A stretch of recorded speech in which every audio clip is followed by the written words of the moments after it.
आज आम्ही दीक्षाभूमी इथे भेट घेतलेली आहे. इथे दर्शन घेतलेलं आहे आणि महत्त्वाची गोष्ट हीच आहे, आपण पाहतोय कालपासून संपूर्ण देशात नव्हे तर संपूर्ण जगभरात एक वातावरण हेच आहे की केंद्रीय गृहमंत्र्यांच्या मनात जे होतं ते त्यांच्या तोंडावर आलेलं आहे आणि त्यांच्या भाषणात आलेलं आहे. त्यांनी काल जो महामानव डॉक्टर बाबासाहेब आंबेडकरांचा अपमान केला, या देशाला ज्यांनी संविधान दिलं, या देशाच्या करोडो जनतेला ज्यांनी न्याय हक्क दिले, अधिकार दिले, त्यांचा काल अपमान केलेला आहे. आणि जे भाजपच्या मनात आहे ते चुकून त्यांच्या भाषणात आलं आणि सत्य हे लोकांसमोर आलेलं आहे. मला वाटतं एकच आहे की त्यांनी ते जे काही म्हटलं ते त्यांनीच म्हटलं की नाही हे त्यांनी सांगावं. कारण सगळीकडे जे आपण पाहतो, जे क्लिप आहेत, जे काही भाषण आहे, जे ते म्हणाले स्वतः की आंबेडकर आंबेडकर आंबेडकर हे म्हणणं फॅशन झालं, हे स्वतः केंद्रीय गृहमंत्री बोलले. फॅशन म्हणजे काय? आणि पुढे ते बोलले की भगवानाचं नाव घेतलं असतं, देवाचं नाव घेतलं असतं तर स्वर्ग प्राप्त झालं असतं. करोडो जनतेसाठी जगभरात डॉक्टर बाबासाहेब आंबेडकर हे देवच आहेत. जसं त्यांनी या देशाला संविधान दिलं, न्याय हक्क, अधिकार दिले, देवासारखेच आहेत. विपर्यास केला म्हणजे ते जे म्हणाले, ते म्हणाले की नाही म्हणाले हे सांगावं. आणि जर मला वाटतं जर कोणी चुकून काही बोललं असेल तर माफी मागून सरळ मोकळं व्हावं.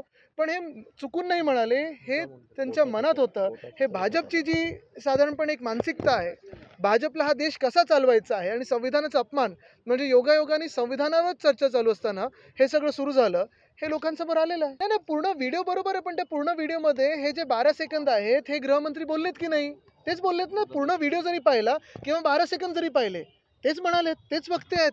असं नाही की मागून कोणीतरी आवाज काढतोय की दुसरं कोणीतरी काय बोलतोय. नाही, मग AI असेल तर त्यांनी माफी मागावी सांगावं. पण महत्त्वाची गोष्ट हीच आहे की डॉक्टर बाबासाहेब आंबेडकरांचा अपमान करणं हे त्यांच्या मनात होतं. ही भाजपची मानसिकता ही लोकांसमोर आलेली आहे. अन्यथा प्रधानमंत्र्यांनी त्यांना थोडे दिवस बाजूला तरी करावं, एक पश्चाताप म्हणून बाजूला. मला वाटतं तिथे मी बोललेलो आहे, हाऊसमध्ये देखील हा विषय घेतलेला आहे. मुख्य गोष्ट हीच राहते की जे त्या बोटीत बोट उलटल्यानंतर पाण्यात म्हणजे वाचवण्याचा प्रयत्न आहे, ते सगळे वाचव ही पहिलं प्रार्थना राहील. आज शीत सत्र के तीसरे दिन अमित शाह के आंबेडकर वाले बयान के ऊपर काफ़ी ज़्यादा हंगामा देखने को मिला।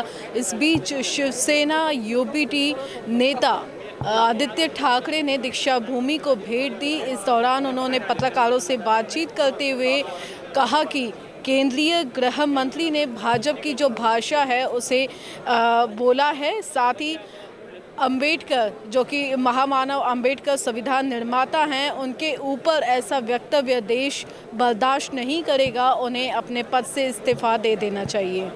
वीडियो जर्नलिस्ट अखिलेश भारद्वाज के साथ निशा पंचवानी, BC न्यूज़ नागपुर।